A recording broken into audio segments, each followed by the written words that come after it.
હરિપ્રસાદ સ્વામીજી મહારાજની જય. પ્રગટ ગુરુ હરિ પ્રબોધ જીવનદાસજી સ્વામીની જય જય જય. પૂજ્ય ગુરુપ્રસાદ સ્વામીજી, સંતો, જગદીશ કાકા, મુકેશભાઈ, સર્વે હરિભક્તો ભાઈઓ અને બહેનો, આજે ખૂબ મોટા 3 પર્વનો આપણે ઉજવણી કરી રહ્યા છીએ, ત્યારે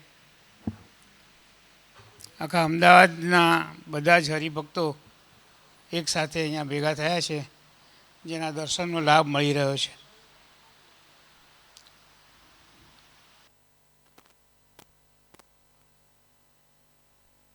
વધારે લેવાનો હોય, મારી વાત ઘણા બધા પ્રવચનોમાં તમે સાંભળેલી છે. મારા જીવનમાં હરિપ્રસાદ સ્વામીજીનું શું મહત્ત્વ છે તેના પ્રસંગો ક્યાંક ને ક્યાંક નાની મોટી સભાઓમાં મેં જણાવ્યા છે. કેટલાક પ્રસંગોનું પુનરાવર્તન પણ થશે, પરંતુ આજે ગુરુ પૂર્ણિમા હોય એ યાદ કરવાનો પણ એક આનંદ છે. મારી પ્રથમ ઓળખાણ હરિપ્રસાદ સ્વામીજી સાથે મારી 16 વર્ષની નાની ઉંમરે સિદ્ધપુર, ઉત્તર ગુજરાત, જિલ્લો મહેસાણા ખાતે થઈ હતી. જ્યારે અમારા ફાધર મિલમાં વિવિંગ માસ્ટર તરીકે નોકરી કરતા હતા, અને અમારી બાજુમાં એક પરમ ભક્તરાજ શ્રી કે.બી. પટેલ, જે લેબર વેલફેર ઓફિસર તરીકે કામ કરતા હતા, તે બાજુમાં રહેતા હતા. માઉન્ટ આબુની શિબિર પતાવીને હરિપ્રસાદ સ્વામીજી અને પ્રભુ સ્વામીજી અને સંતો એમની જૂની એમ્બેસેડર કારમાં સિદ્ધપુર કે.બી. પટેલ સાહેબના ઘરે પધાર્યા હતા. હું ત્યારે જૂની એસએસસી 11મું ધોરણ, ત્યારે એસએસસી કહેવાતું, અને કદાચ એ છેલ્લું વર્ષ હતું 11મા ધોરણનું, જ્યારે એસએસસી તરીકે અમે ભણ્યા હતા. ત્યાર પછી 10+2 10+2 આવી ગયું. 3 દિવસ હરિપ્રસાદ સ્વામીજી કે.બી. પટેલ સાહેબના ઘરે રોકાઈ. રોજ સવારે નાના નાના ગામડામાં, જેમાં આપણા પૂર્વ પ્રમુખ સાહેબ બાબુ કાકાનું નાનકડું ગામ પણ નજીક જ હતું, મખતુપુર, એવા નાના નાના ગામમાં જતા અને સવારથી સાંજ સુધી વિચરણ કરતા. સાંજે શોભાયાત્રાઓ થતી અને સાંજે મોટી સભા જે તે ગામમાં થતી. મને કંઈ જ ખબર નહીં, સાધુ એટલે શું, સ્વામિનારાયણ એટલે શું, કોઈ વાતની જ કશી જ ખબર નહીં. અમે તો ઓરિજિનલી બ્રાહ્મણ કુટુંબમાં જન્મ થયો હતો, એટલે અમારા ઘરે તો પૂજા બહુ મોટી હોય, એટલે તમે પૂજા કરવા બેસો તો સાંજ પડી જાય, જો ખરેખર પૂજા કરવાની હોય તો. પણ તો મારા ફાધર ભક્તિવાળા હતા, તો ખૂબ સવારે વહેલા ઉઠી અને પૂજા પાઠ કરતા. મેં હરિપ્રસાદ સ્વામીને દર્શન કરવાનો પ્રસંગ બન્યો ત્યારે બાળ સહજ હઠ પકડી કે જો તમે મારા ઘરની પૂજા સવારે કરી અને પછી જો જાઓ તો મારા મધર રસોઈ સારી કરે છે, તો તમને નાસ્તો સારો મળે, બાકી ના મળે. કશી જ ખબર નહીં કે હરિપ્રસાદ સ્વામીજી કોણ છે, ક્યાં છે, કેવી રીતે છે. અને સ્વામીજીએ સહેજે સહેજે હા પાડી દીધી. રોજ સવારે 4 વાગે ઉઠતા સ્વામીજી પોતે, અને ત્યાર પછી એમની રેગ્યુલર પૂજા કરે, અને પછી એ અમારા ઘરે થોડોક નાસ્તો ગ્રહણ કરે. નાસ્તો તો ભાવ ગ્રહણ કરતા હતા, એમને ક્યાં નાસ્તાની કંઈ હતી ચિંતા. અને ત્યાર પછી એ વિચરણમાં જતા. સાંજે સભામાં પાછા અમે ભેગા થતા. 3 દિવસના અંતે કે.બી. પટેલ સાહેબે, અમે 3 વિદ્યાર્થીઓ એવા હતા કે જે એસએસસીમાં હતા. એક હું, એક મારી સાથે રમેશ પટેલ કરીને હતો, જેના ફાધર સંસ્કૃતના શિક્ષક હતા, એટલે હંમેશા એને 1 કે 2 માર્ક્સ સંસ્કૃતમાં વધારે સહેજે સહેજે આવતા. એટલે એનો પહેલો નંબર આવે ને મારો બીજો નંબર આવે, બરાબર. એટલે એને કે.બી. પટેલની દીકરી ગીતા કરીને હતી છોકરી, એ પણ એસએસસીમાં હતી. એટલે બધાના માટે આશીર્વાદ લેવા માટે કે.બી. પટેલ સાહેબે સ્વામીજીને છેલ્લે નીકળતા પહેલાં પ્રાર્થના કરી. એટલે સ્વામીજીએ અમારા બધાના પુસ્તકો મંગાવ્યા અને પોતે પોતાના સ્વહસ્તાક્ષરમાં મારા માટે એવું લખ્યું કે ડૉક્ટર થશો અને ડાયરેક્ટર થશો. 16 વર્ષની ઉંમરે એ લેખિત આપેલા આશીર્વાદ કેવા અદ્ભુત રીતે ફળ્યા. કોઈ ઓળખાણ નહીં, કોઈ પીછાણ નહીં, ખબર નહીં કયા પૂર્વજન્મનું કંઈ લેણદેણ હશે. તો સ્વામીજી સહેજે સહેજે પ્રેમાળ વ્યક્તિત્વ મને સુંદર આશીર્વાદ આપ્યા. પછી રમેશની પુસ્તકમાં એવું લખ્યું કે ડૉક્ટર થશે પણ મુશ્કેલી પડશે. પછી એને અમદાવાદ મેડિકલ કોલેજમાં એડમિશન મળ્યું, મને જામનગર મેડિકલ કોલેજમાં મળ્યું. તો અમદાવાદ મેડિકલ કોલેજમાં કુસંગના કારણે એ લગભગ કહેવાય ને કે ભણવાનું પાકું કરતાં 10 વર્ષે MBBS થયો. 4.5 વર્ષનો કોર્સ 10 વર્ષે પત્યો. પણ એ જોઈ શકતા હતા, હરિપ્રસાદ સ્વામીજી જોઈ શકતા હતા કે આને મુશ્કેલી પડશે. નહીં તો મારા કરતાં વધુ માર્ક્સ આવતા હતા. ત્યાર પછી SSCનું રિઝલ્ટ આવ્યું ત્યારે મહેસાણા જિલ્લામાં મારો પહેલો નંબર આવ્યો અને એનો 3જો નંબર આવ્યો. આ આશીર્વાદના કારણે કોઈ સદ્ગુણ નહીં, કોઈ ભાવ નહીં, કશો પૂજા નહીં, કોઈ પાઠ નહીં, અને સહેજે સહેજે ડૉક્ટર થઈ જવાયું. ફક્ત કૃપા. આપણો આખો સત્સંગ છે ને કૃપા સાધ્ય છે. સાધન સાધ્ય તો શું સાધન કરીએ છીએ અત્યારે હાલ પણ આપણે 5 માળા કે 25 માળા કરવાનો નિયમ અત્યારે ચતુર્માસ ચાલે છે, પણ નક્કી કર્યું હોય કે જનમંગલના પાઠ 25 કરીશું તો ના થઈ શકે. એટલે સાધન તો આપણે કશું કરતા જ નથી. 2 હાથ જોડીને પ્રાર્થના કરીએ છીએ અને આપણી પ્રાર્થના ભગવાન સ્વીકારી લે છે. આ જીવનનો મારો પહેલો પ્રસંગ થયો. ત્યાર પછી મારે જામનગર, ખરેખર તો મારા ફાધર બહુ મોટી ઉંમરે છેલ્લો જન્મ મારો હતો. 6 દીકરી પછી મારો જન્મ હતો. એટલે આગળ ભણી શકાય કે આર્થિક રીતે ખેંચી શકાય તેવી પરિસ્થિતિ નહોતી. એટલે પાટણની અંદર જે હંમેશા પ્રભુ સ્વામીજી કહે છે કે પાટણ પણ મળ્યા હતા. એમને એકદું અત્તરથી ઇતિ યાદ છે પ્રભુ સ્વામીજીને. એટલે પાટણમાં ડિપ્લોમા એન્જિનિયરિંગમાં એડમિશન પણ લઈ લીધેલું. પણ મારા મોટાભાઈ પ્રોફેસર હતા ઇકોનોમિક્સના, એટલે મને મહુવા પરાણે 1 વર્ષ માટે પ્રી સાયન્સ કરવા લઈ ગયા. અને ત્યાં સૌરાષ્ટ્ર યુનિવર્સિટીમાં 3જો નંબર આવ્યો. એટલે મને મેડિકલમાં ફક્ત ને ફક્ત સ્વામીજીના આશીર્વાદના કારણે જામનગર મેડિકલ કોલેજમાં મળી ગયું એડમિશન. ધીરે ધીરે કરતાં જીવન આગળ વધતું ગયું. મુશ્કેલીઓ ઘણી આવી, નથી આવી એવું નહીં, પણ હંમેશા કહેવાય ને કે આગળ પાછળ આજુબાજુ હંમેશા સ્વામીજી સાથે ને સાથે રહ્યા. ભણવાની લોન લીધી કેનેરા બેંકની, લગ્નની લોન લીધી કેનેરા બેંકની. એમ કરતાં જીવન ધીરે ધીરે કરતાં આગળ વધતું ગયું. તો એ ભણવું તો હતું જ. એટલે MBBS થઈને અમદાવાદ આવ્યા પછી નોકરી પણ કરવી પડે એવું હતું અને ભણવું પણ હતું.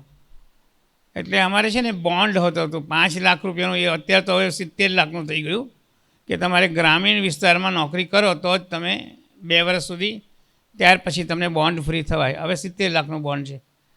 તે વખતે 5 લાખનું તો પણ 5 રૂપિયા પણ નહોતા. પણ ગમે તેમ કરીને વ્યવસ્થા થઈ. નાનકડું ગામ લુણસર અમારું, એક જ વાણિયાની દુકાન હોય જેમાં બધું જ મળતું હોય. આજે પૈસા લીધા અને બોન્ડ ભર્યું. અને એક ત્રિપાઠી સાહેબ કરીને બ્રાહ્મણ કામદાર રાજ્ય વીમા યોજનાના ડાયરેક્ટરે હાથ પકડ્યો કે તારે નોકરી કરવી જ હોય તો તું અત્યારે જ બોન્ડ ફ્રી થઈ જાય તો તને તાત્કાલિક નોકરી આજે ને આજે ઇન્ટરવ્યૂમાં સિલેક્ટ કરી દો. નહીંતર 8 મહિને 10 મહિને ફરીવાર જાહેરાત આવશે તો 8-10 મહિનામાં તો તને પગારમાં જ 5 લાખ રૂપિયા રિકવર થઈ જશે. તો એ રીતે અમે બોન્ડ ભરી અને ગામડેથી મધર ફાધરને અમદાવાદ લઈ આવ્યા મેરેજ માટે. મહિનો જ બાકી ને મકાન જ નહીં. હોસ્ટેલમાં હું રહું ને મા બાપ બધા ગામડે લુણસર રહે. પણ તોય સ્વામીજી આગળ ને આગળ. જે સિવિલ હોસ્પિટલમાં હું રહેતો હતો હોસ્ટેલમાં, ત્યાંના જ ફાર્માસિસ્ટને પ્રમોશન મળ્યું ચીફ ફાર્માસિસ્ટ તરીકે. એટલે એને કમ્પલસરી સિવિલ કેમ્પસમાં જ રહેવું પડે એવો નિયમ થયો. એટલે એનું મકાન ખાલી થયું. એટલે કે મારું બધું રેડી ફર્નિશ, ફૂલ ફર્નિશ મકાન છે, તારે ભાડે જોઈતું હોય તો તને આપું. પણ હું કહું ત્યારે ખાલી કરો. મેં અત્યારે તો આપ, મારે લગ્ન છે. બરાબર. એટલે મહારાજ એક એક ક્ષણે આગળ રહી ફૂલ ફર્નિશ્ડ, કશું જ નહીં અંદર, ગેસના બાટલાથી માંડીને બધી જ વ્યવસ્થા સાથેનું મકાન મહારાજે અપાઈ દીધું. અને નિર્વિઘ્ને લગ્ન થઈ ગયા, હજી સુધી ટક્યા છે. એમાં શ્રેય એમનો વધારે છે, મારો ઓછો છે. ત્યાર પછી જીવનમાં આગળ ને આગળ બીજો એક પ્રસંગ એવો બન્યો કે હું ભણીને નોકરી લાગી ગયો અને આગળ ભણવા પણ લાગ્યો. રાત્રે નાઇટ ડ્યુટી કરું. મારા મેરેજ પછી 365 દિવસમાંથી 251 દિવસ મેં નાઇટ ડ્યુટી કરી હતી.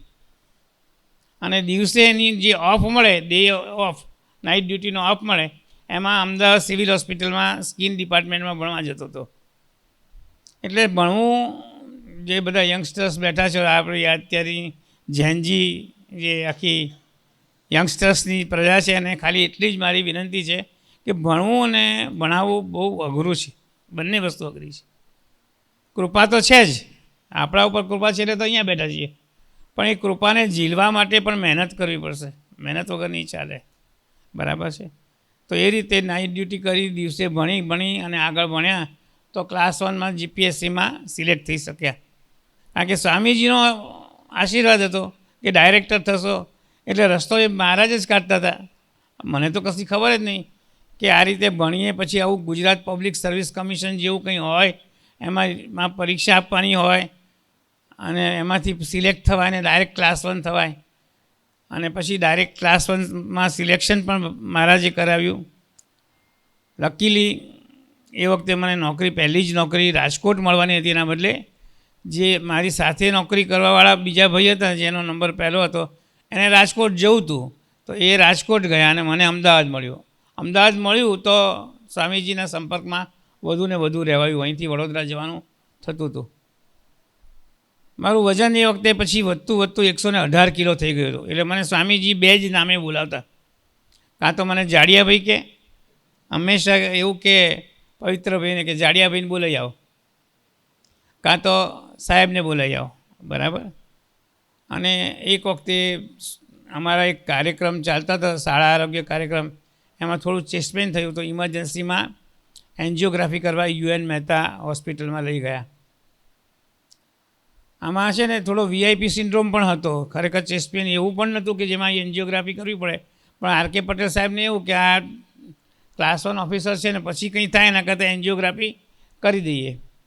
હવે અહીંયાથી એન્જિયોગ્રાફી કરે યુઝ્યુઅલી પહેલાંના વખતમાં. નવો જ શોધ તેજસ પટેલ સાહેબે હાથથી એન્જિયોગ્રાફી કરવાની કરી હતી. મહિના પહેલાં જ એને એના માટે એવોર્ડ પણ મળેલો કે હાથમાંથી પણ એન્જિયોગ્રાફી થાય. તો સમીર દાણી સાહેબનું નામ કદાચ તમે સાંભળ્યું હશે. સમીર દાણી સાહેબ લગભગ અડધી કલાક મથતા હતા. કારણ કે છે ને સ્પાઇનલ એનેસ્થેશિયામાં જ આ કરવાનું હોય, જનરલ એનેસ્થેશિયામાં એન્જિયોગ્રાફી કરવાની હોતી નથી. એટલે આપણે જાગતા હોઈએ તો ગમે એટલું માથે પણ કેરોટીડ આર્ટરી પકડાય નહીં, જ્યાંથી કેન્યુલા નાખીને હાર્ટમાં જવાની હોય. કારણ કે એટલું બધું ફેટ હતું અંદર. હરિપ્રસાદ સ્વામીજી પ્રગટ થયા બાજુમાં ઓપરેશન થિયેટરમાં. મને કહે તારા સાહેબને કે નહીં થાય ત્યાંથી, હાથેથી કરી દે, જલ્દી પતી જશે એમ. એટલે મેં સમીર દાણી આમ મિત્ર જેવા, એટલે મેં વાત કરી. મેં કીધું સાહેબ મારા ગુરુજી આવ્યા છે અને મારા ગુરુજી એવું કહે છે કે તમે હાથેથી કરો. પણ કે મેં તો હાથેથી કર્યું નથી. મેં તો મારા ગુરુ કહે છે કરો, થઈ જશે. એટલે એ સીલ કરી દીધું પગવાનું અહીંનું અને હાથમાંથી એન્જિયોગ્રાફી કરી. 30 સેકન્ડની અંદર એન્જિયોગ્રાફી થઈ ગઈ અને નોર્મલ. અને પછી હું ત્યાંથી વોર્ડમાં જઈને સ્પેશિયલ રૂમમાં ત્યાં ગયો, ત્યાં સુધી સ્વામીજી મારી સાથે એકદમ પ્રત્યક્ષ અને પ્રગટ. હરિપ્રસાદ સ્વામીજી આ તો એવા તો મને મારા ઘરેથી અને મારી દીકરી ભક્તિ ખાસ કહે છે કે તમે લખો પુસ્તક લખી શકાય એટલા બધા અનુભવો જીવનમાં મહારાજે આપ્યા છે. હવે એ પણ કદાચ ભગવાન જ કરાવશે. એક એક ક્ષણે, એક એક પળે મહારાજ સાથે ને સાથે રહ્યા. એન્જિયોગ્રાફી પતી ગઈ, નોર્મલ થયું, કશી જ તકલીફ નહીં. અને સાજા થઈને ઘરે પણ 3જા દિવસે ઘરે પણ ગયા. આ લાઈફનો બીજો અગત્યનો. અને એવા તો નાના મોટા 6 થી 7 ઓપરેશન વખતે દરેક વખતે સ્વામીજી પ્રગટ અને પ્રત્યક્ષ હાજર રહ્યા છે, દરેક ઓપરેશનમાં સાથે ને સાથે. શરૂઆતના જીવનના કેટલાક વર્ષો સુધી મને ભૂખ બહુ લાગતી, એટલે 7 વર્ષ સુધી હું હરિધામ જતો ને શરૂઆતમાં, ત્યારે સ્વામીજી પહેલો પ્રશ્ન પૂછે, જમ્યા? પહેલો જ પ્રશ્ન, જમ્યા? એટલે કારણ કે ભૂખ જ લાગી હોય તો. પછીના વર્ષો સુધી થોડીક એવી આદત પડી હતી કે સીધા સ્વામીજીને મળવા જઈએ, ઠાકોરજીને દર્શન કરવા ના જઈએ. એટલે પછીના વર્ષોના 10 વર્ષ એવું પૂછે, ઠાકોરજીને દર્શન કરી આવ્યા? એટલે એમ કરતાં કરતાં એવી ટેવ પાડી દીધી કે ઠાકોરજીના દર્શન કર્યા સિવાય કંઈ કામ થાય નહીં. આવા દર્શનનો લાભ જીવનમાં જો મળ્યો હોય તો એ ફક્ત કૃપા સિવાય આ થાય નહીં. એટલે આવા પ્રસંગોની એક હારમાર જીવનમાં થઈ છે. ખૂબ દુઃખ પણ આવ્યા, એકના એક દીકરાને પણ લઈ લીધો, પણ સ્થિરતા રાખવા માટેની બળ પણ એમને જ આપ્યું, બરાબર. અને એની એ જ લેગસી પાછી પ્રગટ ગુરુ આપણા પ્રબોધ સ્વામીએ ચાલુ રાખી છે. એમના વખતના 2 જ પ્રસંગ, એમના ઘણા પ્રસંગો છે પણ 2 નાના પ્રસંગો કહું. મારી દીકરીનું સગપણ થતું નહોતું, ઉંમર થતી જતી, સ્વાભાવિક રીતે ફાધર તરીકે ચિંતા થાય. સાગરબેનથી માંડીને બધા જ ખૂબ પ્રયત્ન કરતા હતા, એવું નહોતું કે કોઈ પ્રયત્ન નહોતું કરતો, પણ સારું ગોઠવાય જ નહીં, એનું ગોઠવાય જ નહીં. તો તમને ખ્યાલ હશે કે પ્રભુ સ્વામીજી છે ને આપણા હરિધામ મંદિરમાં નીચે ડેરીમાં આમ ત્યાં આગળ થાંભલીઓ છે, ત્યાં અટકીને પછી ધૂન કરતા હોય છે. તો છેલ્લી થાંભલીએ ધૂન કરતા હતા, તો હું ને મારો દીકરો રવિ છે ને એમને પગે લાગવા ગયા, આપણે દર્શન કરવા જઈએ ને એટલા માટે. તો આમ વાંકું વળીને નીચે બેસવાની મને તકલીફ, એટલે એ તો નીચે બેઠા હતા, કારણ કે એ તો સ્ફૂર્તિવાળા છે એકદમ. આજે 73મા વર્ષે એ જો આપણી સાથે ચાલવા લાગે તો કોઈ ના ચાલી શકીએ આપણે, બરાબર. તો એવું કર્યું કે છેલ્લી થાંભલી પર બેઠા હતા ને એટલે હું નીચે ઉતરી ગયો પગથિયા, એટલે એમના લેવલે વાત કરવાનું ફાવે. હું ઊભો હોઉં અને બેઠા હોય તો વાતચીત કરવાનું ફાવે. એટલે મેં પ્રભુ સ્વામીને કીધું, સ્વામી આ પ્રસંગમાં હવે તમારે જ મદદ કરવી પડે એવું છે, મારી દીકરીનું કંઈ ગોઠવાતું નથી. એટલે કે 30 દિવસમાં ગોઠવાઈ જાય. પ્રભુ સ્વામી સહેજે પછી કે તમારો નંબર આપો. તો પહેલી વખત એમને મારો નંબર લીધો અને ત્યાં મને જય સ્વામિનારાયણ કર્યું મારા મોબાઈલમાં. 30 દિવસ પૂરા થાય પહેલાં ભક્તિનું સગપણ થઈ ગયું, નક્કી થઈ ગયું. અત્યારે કેનેડામાં જઈને સ્થિર થઈ ગઈ છે અને અત્યારે પ્રબોધ સ્વામીના જન્મદિવસની ઉજવણીમાં આનંદથી રહે છે. હવે પણ હમણાં 60 દિવસ કેનેડા એના ઘરે જઈ આવ્યા, એને પોતાનું મકાન થઈ ગયું. પણ કેટલું પ્રગટ એ જ સ્વામી, એ જ હરિપ્રસાદ સ્વામી, એ જ આપણા પ્રબોધ સ્વામીજી. થોડા વખત પહેલાં મને થોડા ચક્કર આવતા હતા, એટલે ન્યુરોફિઝિશિયનને બતાવવાનો પ્રસંગ ઊભો થયો. તો ન્યુરોફિઝિશિયને કીધું કે તમે 65થી પ્લસ છો, તો હવે તમને કદાચ બ્રેઇનમાં કશું પ્રોબ્લેમ થયો હોય તો આપણે સીટી સ્કેન કરાવવું જોઈએ. સીટી સ્કેન કરાવી લેવું સારું છે. અને મારી ટેવ કેવી છે કે હું કોઈ પણ દવાખાને હું એકલો જ જોઉં, મારા ઘરના કોઈ મેમ્બર ના હોય, ખાલી એક રવિ કરીને મારો ફિઝિયોથેરાપિસ્ટ છોકરો છે એ સાથે હોય. તો અમે બંને ગયા. 20-22 મિનિટ સીટી સ્કેનનો પિરિયડ ચાલે. સીટી સ્કેન શરૂ થયું ને પ્રભુ સ્વામી તો કેનેડા કે અમેરિકા ક્યાંક હતા ને એકદમ પ્રગટ થઈ ગયા પ્રત્યક્ષ, અને મારો હાથ જોરથી પકડ્યો, જોરથી, કે આપણને કંઈ થાય જ નહીં, કે આપણે બ્રેનમાં કંઈ હોય કશું. એટલે આમ કહેતા હતા કે કશું ના હોય, એમ મગજમાં ખાલી જ છે તમારે, એમ હું કરાવું એટલું જ થાય એમ.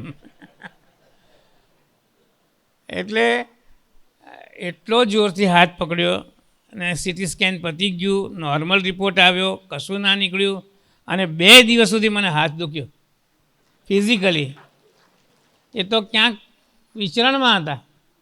પછી હમણાં મારે મળવાનું થયું ત્યારે વાત કરી, એટલે કે એમ હું તો સાવ અજાણ થઈને વાત કરે કે ના એ તો હરિપ્રસાદ સ્વામી હશે, કે પોતાના માથે કશું રાખે નહીં. આમ જો કૃપા તો 16 વર્ષની ચાલુ છે અને હજી ચાલુ છે. તબિયતનું તો ઠેકાણું ભગવાન રાખતા નથી, બરાબર છે.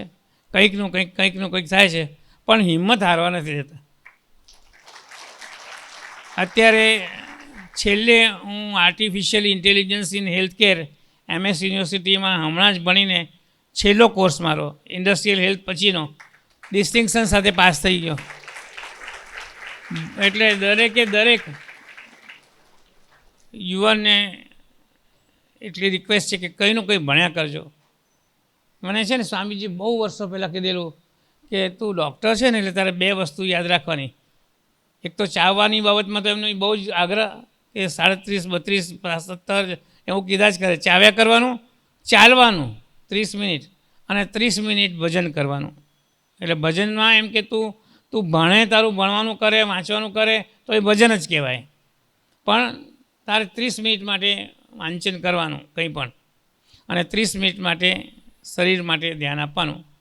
આમ અસીમ કૃપાઓનો ભંડાર છે. જો વાતો કરવા બેસીએ તો એનો કોઈ અંત આવે એવો નથી. અને ખરેખર બધાની લાગણી છે તો એક દિવસ બેસી જઈશું તો આ બધા જ પ્રસંગો લખી લઈશું. બરાબર? ના ગુરુપ્રસાદ સ્વામી હા, એક તો પ્રસંગની અંદર એવું હતું કે એ અઘરો પ્રસંગ હતો, પણ જાહેરમાં કહેવામાં કશો વાંધો નથી. મારા દીકરાને પહેલાં મેરેજ થયા પછી થોડો પ્રસંગ અઘરો આવી ગયો, અને સામેના પાત્ર અને કુટુંબ બહુ જ પાવરફુલ હતા. નામ નથી દેતો. અને અમારે કોઈ પણ રીતે એમાંથી મુક્ત થવું હતું. પણ હરિપ્રસાદ સ્વામીજીએ, કારણ કે એ પાત્ર પણ હરિપ્રસાદ સ્વામીના સાથે ખૂબ એટેચ હતું. બરાબર? અને આ કામગીરી માટે મને જે શ્રમ પડ્યો, પણ હું એકલો એક બાજુ ચર્ચા માટે અને સામે 16 જણા, એવી 18 થી 19 મિટિંગો થઈ. ત્યાર પછી અમારે એમની સાથેથી મુક્તિનો અહેસાસ થયો. પણ સ્વામીજીએ મારો પક્ષ એટલો જોરદાર રાખ્યો, એ સામેના પાત્રને કહી દીધું કે જો જ્યાં સુધી દીકરીમાં વિવેક નથી, શબ્દ સાંભળજો, ત્યાં સુધી આ લગ્ન જીવન રહેશે નહીં. એટલે આપણા ગુરુના હૃદયમાં ગમે એટલું એજ્યુકેશન હોય, ગમે એટલા પૈસા હોય, ગમે તે હોય, ગમે તે પદ ઉપર હો, પણ મુખ્યત્વે વિવેક. કોઈ પણ દિવસ તમારી જે ભાષા છે એમાં ક્યાંય કોઈ શબ્દ એવો ના આવી જવો જોઈએ કે જે બીજાને દુઃખ આપે. બરાબર? વાણીથી નપાસ ના થવું. એ તો યોગીજી મહારાજ જે કહેતા, વાણીથી નપાસ ના થવાય. અને એ હરિપ્રસાદ સ્વામીજીએ મારા દીકરાને કાયમ કહેતા કે તારા તો ભગવતી તારા પપ્પા જ છે. એ હજી સુધી એમ કે વાણીથી નપાસ થયા નથી, તો તારે પણ એની પાસેથી આ એક જ વસ્તુ શીખવાનું કે વાણીથી નપાસ નહીં થવાનું. સજાનંદ સ્વામી મહારાજની જય.